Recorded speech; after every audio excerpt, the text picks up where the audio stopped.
Hey Braid family, let's get into how I went from looking like this to looking like this. Now, while I love me a full set of braids, it's not always possible because it takes a lot of time. So I was glad to be able to do a style that was a little bit more versatile with braiding hair. This hair is from my line Braidplicity. I am just mixing it right now. This is the Madison coated color.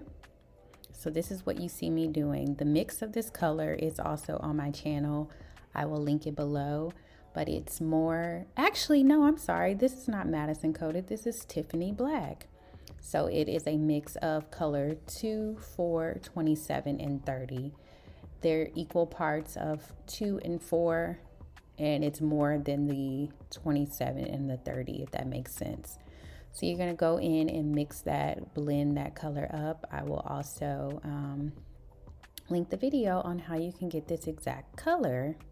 So right now I'm just spraying some braid spray to give it some sheen and make it easier to brush and mix.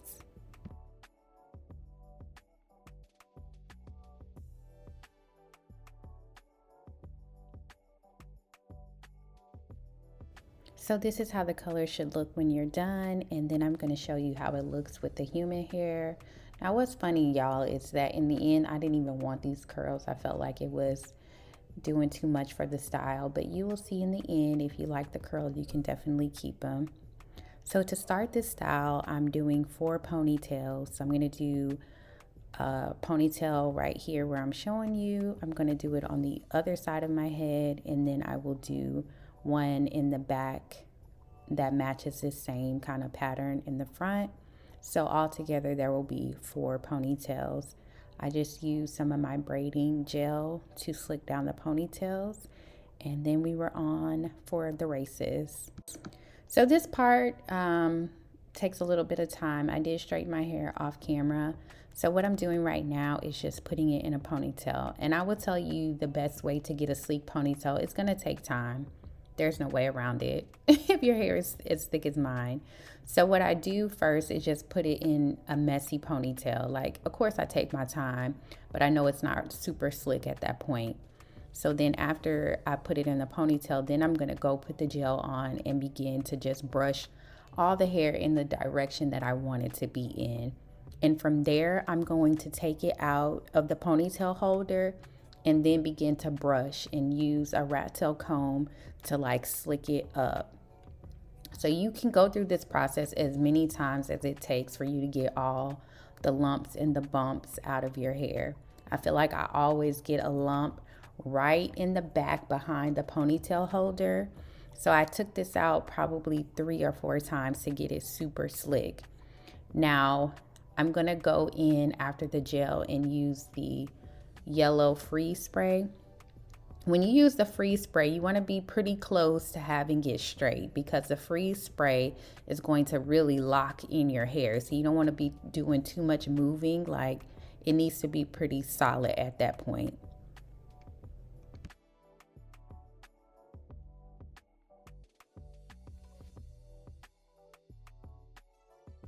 And after you use the freeze spray, I like to pull out the blow dryer. And so what you're doing with the blow dryer is just pushing your hair in the direction that you want to with your hand. You can use a brush or a comb.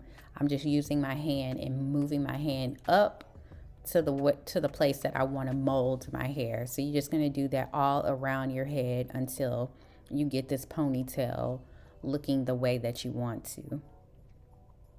In this particular step, no rhyme or reason, just twisting it so I can put the hair away and be able to add the ponytail. After I get this little bun going, I'm going to use the white strips. I did attach them off camera, but the little white strips that you can buy to like slick your hair down, like if you were gonna do a finger wave style. I'm laughing because I look like a mummy.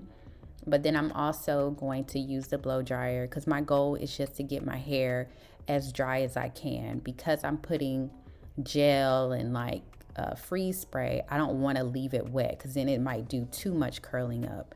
So that's why you want to make sure you use the blow dryer and then just let it sit while you're doing the rest of the ponytail. So right here, I'm taking the braiding hair and taking a big rubber band and making it into a ponytail holder. and I'm gonna attach that to my bun. So you just want to make sure that you tie it as tight as you can with the rubber band so that it's not loose as you start to move the braiding hair. I just wrapped it around 2 times and that was pretty good. So at this point with the braiding hair, you want to have like a detangling brush just to make sure when you're sectioning off the loops, you have the hair in place and it's not all over the place, if that makes sense. So I decided to first go in and just cover my bun before I started making the little curly loops. And this is repetitive at this point, so I'm just gonna let this part play. You are just making circles, like making little ribbons, I guess is a better word than circles, within the braiding hair until you get your desired look. Like there was no rhyme or reason to where I decided to put the ribbons, just making sure I covered the whole ponytail and using bobby pins, and just bobby pin your life away at this point and get that hair up there. Now, it did take me a little bit of time because I was filming this, but honestly, this was really a quick style, and you can wear this to a wedding, a nice event, a brunch, date night. And I would say probably take you maybe a good 30 minutes to get it together. And it's one of those styles that you can let it just sit and marinate while you do your makeup and get ready. Take your hair down and you are out of the door. I was able to wear this hair for about 3 days. The bobby pins did start getting on my nerves, so the third day I was over it, but it still looked good. Like I could have kept it more days, but the nature of creating content is that I'm on to the next hairstyle. You know what I'm saying?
So after you finish all your ribbons, it's on to doing the ponytails on the side. So I'm just showing you here, I took that stack of braiding hair and divided into 4 even pieces. And then I'm just doing a braid. I'm not doing a feed in braid. I didn't feed, well, I did feed in the curly pieces, but I'm not feeding in any additional braiding hair. And like I said, in the end, I cut off the curly pieces. So if you want to be able to do this without having to feed in, you can just start with your braiding hair and keep it moving.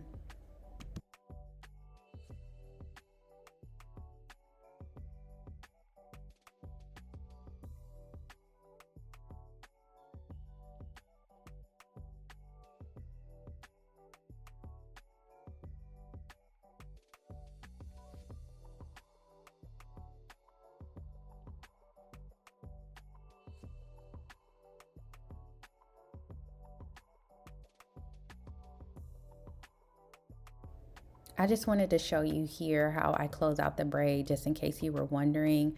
I just do like, I think it's called a slip knot.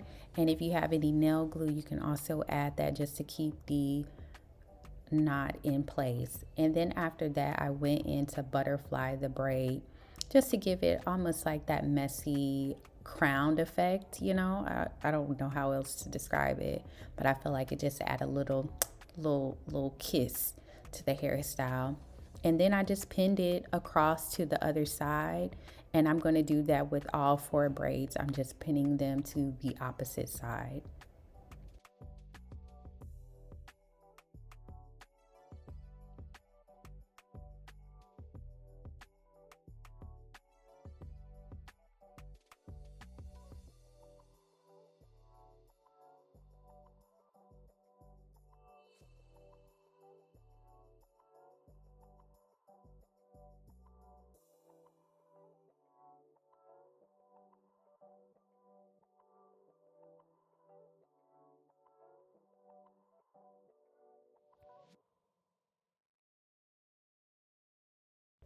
At the last minute, I decided to roll a few of the straggly pieces, just to add a little something something to the style. But it also felt like it was doing too much. So this is very optional for this part of the hairstyle.